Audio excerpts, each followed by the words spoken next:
Export import business માટે best supplier કઈ રીતે ફાઇન્ડ કરવું?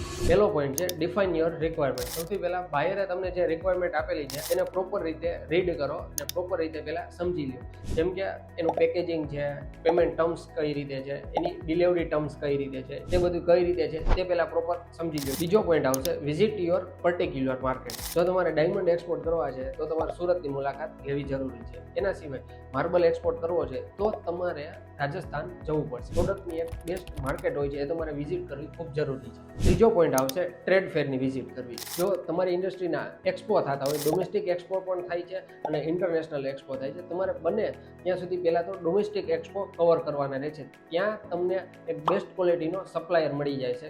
લાસ્ટ પોઈન્ટ છે ગ્રો યોર કનેક્શન. સોશિયલ મીડિયામાં સારું એવું તમારું એક પ્રેઝન્ટ હશે તો તમને બાયર પણ સામેથી ઇન્ક્વાયરી કરશે અને સપ્લાયર પણ તમને સારી રીતે ઇન્ક્વાયરી કરી શકશે. સારા એવા સપ્લાયર સર્ચ કરવા માટે તમે આ બધી ટિપ્સને ધ્યાનમાં લઈ શકો છો.